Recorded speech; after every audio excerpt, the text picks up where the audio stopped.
नमस्कार दोस्तों, आप देख रहे हैं सरल न्यूज, भारत का सबसे सर्वाधिक खबरों वाला चैनल जो आपको देता है देश विदेश की सच्ची खबरें सबसे पहले सरल न्यूज पर मिलती हैं। आइए आगे बढ़ते हैं आज की मुख्य खबर की ओर। करनी पड़ेगी। रेखा गुप्ता हाय हाय, रेखा गुप्ता हाय हाय,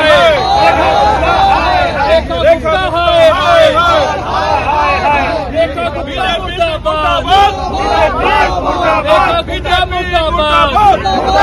मुर्दाबाद, बीजेपी हाय हाय हाय हाय हाय, बीजेपी हाय हाय हाय हाय हाय, रेखा गुप्ता हाय हाय हाय हाय हाय, रेखा गुप्ता हाय हाय हाय हाय हाय,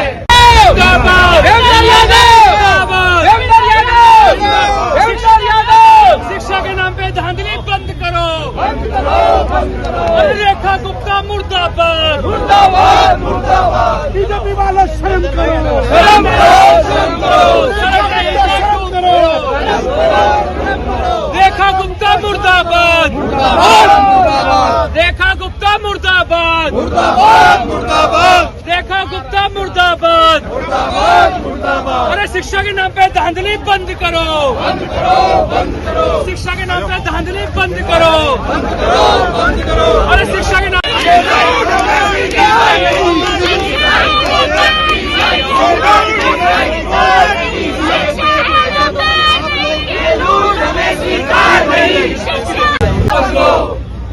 शिक्षा के नाम पे धांधली नहीं चलेगी, नहीं चलेगी, नहीं चलेगी, दिल्ली के जनता के साथ लूट नहीं चलेगी, नहीं चलेगी, नहीं चलेगी, काला धंधा बंद करो, बंद करो, बंद करो, रेखा गुप्ता मुर्दाबाद, मुर्दाबाद मुर्दाबाद, रेखा गुप्ता हाय हाय हाय हाय हाय हाय, बीजेपी मुर्दाबाद, मुर्दाबाद मुर्दाबाद, ये मनमानी नहीं चलेगी, नहीं चलेगी, आवाज दो, आवाज दो, आवाज दो, आवाज दो, आवाज दो, रेखा सरकार मुर्दाबाद, मुर्दाबाद मुर्दाबाद, रेखा सरकार मुर्दाबाद, मुर्दाबाद मुर्दाबाद, रेखा सरकार हाय हाय हाय हाय हाय हाय, रेखा सरकार हाय हाय हाय हाय हाय हाय, रेखा सरकार मुर्दाबाद, मुर्दाबाद मुर्दाबाद, रेखा सरकार मुर्दाबाद, मुर्दाबाद मुर्दाबाद, रेखा सरकार मुर्दाबाद, मुर्दाबाद मुर्दाबाद, सरकार की नमस्कार, आप देखिए सरल न्यूज और मैं हूं आपके साथ मानव कौशल। मेरी मौजूदगी अभी दिल्ली के चंदीग्राम अखाड़े पर है और मेरे पीछे अगर आप देखेंगे तमाम जो पेरेंट्स हैं वो यहाँ पर पहुंचे हैं, जो फीस में बढ़ोतरी को लेकर के लगातार दिल्ली सरकार का विरोध करते हुए नजर आ रहे हैं। साथ साथ आपको बता दें कि इसके अंदर कुछ जो पॉलिटिक्स पार्टी के जो नेता हैं वो भी यहाँ पर पहुंचे हैं। साथ साथ में अगर आपको बता दें कि लगातार ये जो प्रदर्शन है काफी दिनों से चलता हुआ नजर आ रहा था, लेकिन आज दिल्ली के चंदीग्राम अखाड़े पर भी यही प्रदर्शन है वो देखने को मिल रहा है। अब लोग जुड़ेंगे से बात करने की कोशिश करेंगे कि आप कुछ मुद्दे जिनको लेकर के आज यहाँ पर पहुंचे हैं, मैम आज यहाँ पर पहुंचे हैं, क्या कुछ कारण है जिसकी वजह से आज आप प्रदर्शन कर रहे हैं? देखिए, जो सरकारी जितने भी प्राइवेट स्कूल हैं उनसे जो फीस बढ़ रही है अभिभावक नहीं चाहता, क्योंकि उसमें सभी तरीके का तबका का आदमी काम करता है। यह अधिकार सबको दिया गया है कि शिक्षा का समानता का अधिकार सबको मिला है, तो उसको जो है फीस में जो लोग बेचारे गरीब हैं और या कहिएगा जो नौकरी पेशा है वो हर महीने या हर साल 10% 5% फीस को कैसे बर्दाश्त कर सकते हैं, उस लेवल तक वहां पहुंचने के लिए ये हम उसका विरोध कर रहे हैं कि ये फीस हर बार ना बढ़ाई जाए और हर चीज पे जो शिक्षा के नाम पर एक व्यवसायीकरण हो रहा है उसको रोका जाए। अगर ऐसा ही व्यवसायीकरण होता रहा तो जो शिक्षा नीति है वो तो एक तरफ हो जाएगी, सिर्फ शिक्षा का अधिकार छिन जाएगा, गरीब आदमी कहीं भी नहीं पढ़ पाएगा, उसको तो सिर्फ एक नाली का कीड़ा समझ के इधर उधर ही छोड़ दिया जाएगा। दिल्ली के मुख्यमंत्री का बयान भी सामने आया जिसके अंदर उन्होंने कहा था कि अगर कोई भी जो भी प्राइवेट स्कूल है या फिर गवर्नमेंट स्कूल अगर अपनी मनमानी करता है फीस को लेकर के तो उसके लाइसेंस भी रद्द कर दिए जाएंगे। उन्होंने कहा जरूर था, लेकिन अगले ही बयान में उन्होंने ये भी कहा था कि जो है मैं जो है इसको देखूंगी और जो ये उस पे खर्चा आ रहा है स्कूलों पे तो वो जो फीस बढ़ाएंगे, ये भी बयान उन्होंने दिया था। वो कह कुछ रही है और कर कुछ रही है, वो सामने तो कुछ कह रही हैं, लेकिन उनसे लोग मिलने गए वो खाली हाथ वापस निकले हैं। उसमें अभिभावक भी गए थे, बच्चे भी गए थे, और उन्होंने कहा कि हमारा ये एडमिशन नहीं हो रहा फीस की वजह से। उन्होंने कहा मैं इस मैटर को देखती हूँ, और उन्होंने कुछ नहीं किया। तो उनकी कथनी और करनी में बहुत अंतर। क्या लगता है, मनमानी चल रही है भाजपा की? बिल्कुल मनमानी चल रही है। ये हम तो कह रहे हैं ना, कथनी और करनी में ही जब अंतर होता है तो मनमानी ही चलती है। जो शिक्षा का मौलिक अधिकार है उसका हनन हो रहा है पूरी तरह। बच्चों को आपने देखा हो टीवी के अंदर दिखाया गया, फीस न देने की वजह से उन्हें वापस रोक दिया गया। सरकार क्या कर रही है? जब उनकी मनमानी चलेगी तो उनका मौलिक अधिकार है शिक्षा का, बच्चों को जब वो नहीं लिया जा रहा तो उनको किस चीज का अधिकार दिया जा रहा है? जब बच्चे पढ़ ही नहीं पाएंगे, किसी से बात ही नहीं कर पाएंगे, वो इस लायक ही नहीं बन पाएंगे कि सरकार से सवाल जवाब कर सके।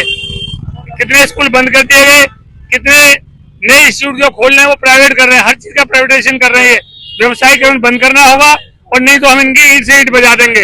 आपने प्राइवेटाइजेशन की बात करी, तो उनका ये भी कहना है कि अगर प्राइवेट कर देते हैं तो उसके अंदर काफी जो सुविधाएं हैं वो भी बढ़ जाएगी। सुविधा के साथ साथ अभी तो देखो, जो सरकारी स्कूलों में जो रिजर्वेशन मिलता था टीचर्स को, स्टूडेंट्स को, वो खत्म हो जाएगा। जिसके पीछे पड़े हुए हैं उनका मेन उद्देश्य है कि संविधान में जो निहित है, जो SC ST OBC का जो रिजर्वेशन है उसको खत्म करना। किस माध्यम से? प्राइवेटाइजेशन करेंगे, उसके माध्यम से उसको खत्म करने की उनकी नीति है। पर शिक्षा का अधिकार खत्म करके वो आगे न चलने दें और लोगों को शिक्षित नहीं होने देंगे, उससे वंचित करेंगे, फीस इतनी बढ़ा देंगे कि आम आदमी अपने बच्चे को पढ़ा ही नहीं पाएगा। क्या लगता है, आम आदमी पार्टी की सरकार में भी ये सब देखने को मिल रहा था, या भाजपा की सरकार में? भाजपा की सरकार में ज्यादा हो रहा, आम आदमी की सरकार में हुआ था, लेकिन भाजपा की सरकार की नीति रही है गरीबों को खत्म कर रहा। दोनों एक ही थाली के चट्टे बट्टे ही है, दोनों एक ही थाली के चट्टे बट्टे हैं। क्या कुछ कहेंगे सर आज का प्रदर्शन को लेकर? देखिए, सच्चाई ये है कि कहीं ना कहीं दिल्ली के बच्चे जो परेशान हैं, और दिल्ली के बच्चों ने, उनके पेरेंट्स ने शिक्षा मंत्री को, मुख्यमंत्री को गुहार लगाई, लेकिन उस गुहार के बाद मीडिया के बहुत सारे विजुअल दिखाए गए। कई जगह बच्चों को स्कूलों के अंदर बंद कर दिया गया, किडनैप सा कर दिया गया, कई जगह पेरेंट्स के साथ बदतमीजी की गई, और सरकार ने की करनी और कथनी में जो अंतर था वो लोगों ने सहज देखा। ये सरकार शिक्षा के नाम पे अच्छी शिक्षा देंगे, लेकिन सच्चाई ये है कि पूरी तरह से स्कूल माफियाओं के साथ मिल गई है। और सबसे पहले इन्होंने आलोचना की कि श्रीमती शीला दीक्षित जी के द्वारा शुरू किए गए EWS के सर्टिफिकेट के आधार पे कमजोर से कमजोर, गरीब से गरीब बच्चा किसी भी बड़े स्कूल में पढ़ सकता था। ये अधिकार श्रीमती शीला दीक्षित जी ने दिया, लेकिन उन्होंने उन सर्टिफिकेट को कहीं ना कहीं उसके बारे में देने से मना किया। SDMO के लिए किस तरह की डायरेक्शन दी गई। दूसरा जो है, स्कूलों के अंदर फीस बढ़ाई गई, फीस का विरोध किया गया, लेकिन सरकार जो है कहीं भी उसमें सफल नहीं हुई। और सरकार लोगों से जो बातें करती थी, स्कूल माफियाओं के साथ दूसरी बातें करती थी। उससे परेशान होकर लोग कोर्ट में गए। कोर्ट में जाने के बाद अभी वो पेंडिंग है इशू जो है, लेकिन सरकार का पक्ष कहीं भी सकारात्मक ऐसा नहीं लिखता कि जिससे ये लगता हो कि दिल्ली के बच्चों के साथ खड़ी है। उसी के लिए कल इन्होंने एक बिल पास किया। पहले इस बिल को मई के महीने में इन्होंने इंट्रोड्यूस किया कैबिनेट के अंदर, 10 जून को लागू किया, और आज उसके ऊपर चर्चा है।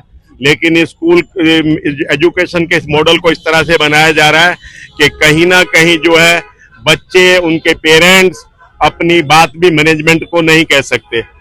उसके अंदर प्रोविजन रखा गया है कि कम से कम 15% पेरेंट्स मिलके अगर बात करेंगे तो उनकी बात की सुनवाई होगी।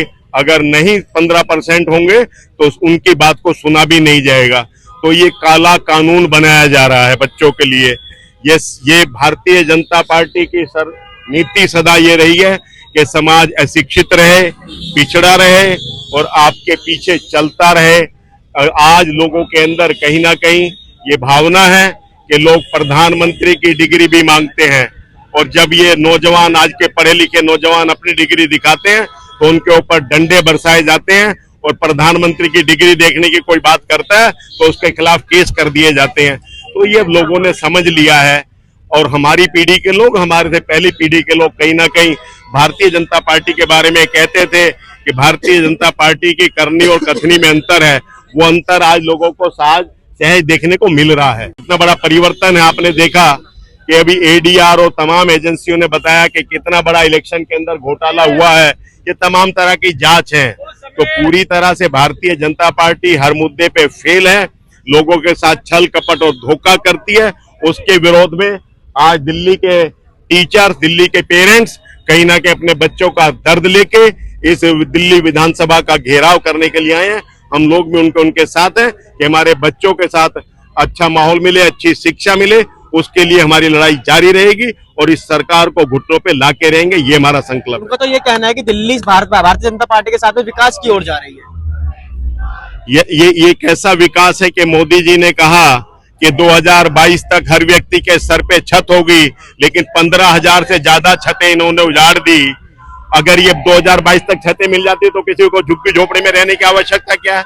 श्रीमती शीला दीक्षित जी ने 50,000 से ज्यादा फ्लैट 2013 में बना के छोड़े। दिल्ली प्रदेश कांग्रेस कमेटी के अध्यक्ष देवेंद्र यादव जी, उनकी विधानसभा के अंदर 7,400 फ्लैट देवेंद्र यादव जी ने बनवाए और एक भी फ्लैट आज तक जिन गरीबों के लिए बनाए गए इस सरकार ने ना तो मोदी जी ने दिए ना केजरीवाल ने दिए, कहीं ना कहीं वो खंडर होते चले गए। तो आप ये अंदाजा लगा सकते हैं कि जिन लोगों के लिए जो चीज कांग्रेस ने बनाई वो चीज भी उन लोगों तक नहीं पहुंचा रहे। ये इस तरह का अत्याचार भारतीय जनता पार्टी की सरकार में ही होता है जो है। ठीक है सर, बहुत बहुत धन्यवाद। और भी लोग जुड़ेंगे, उनसे बात करने की कोशिश करेंगे कि क्या कुछ कारण है जिसकी वजह से दिल्ली की सरकार जो है इन पेरेंट्स की नहीं सुन पा रही, क्योंकि काफी दिनों से देखने को मिल रहा है कि जिस तरीके से लगातार जो प्रदर्शन है वो देखने को मिल रहा है दिल्ली के अंदर जगह जगह पर। इससे पहले भी हमने आपको यहाँ पर तस्वीरें दिखाई थी कि जंतर मंतर पर किस तरीके से पेरेंट्स ने विरोध प्रदर्शन किया था सरकार के खिलाफ भी और इस नीति के खिलाफ भी। बाकी इस वीडियो को लेकर के आपकी क्या राय है, कमेंट सेक्शन में बता। देखते हैं सरल न्यूज, बहुत धन्यवाद। अब तक के लिए बस इतना ही, फिर मिलते हैं एक ऐसी ही बड़ी खबर के साथ। तब तक के लिए नमस्कार और देखते रहिए सरल न्यूज। सरल न्यूज में बने रहने के लिए हमारे चैनल को फॉलो करें और लाइक करें, सब्सक्राइब करें, बेल आइकन दबाना ना भूलें। अगर आप हमें फेसबुक, ट्विटर या इंस्टा के माध्यम से देख रहे हैं तो हमें फॉलो करें, कमेंट करना ना भूलें। धन्यवाद।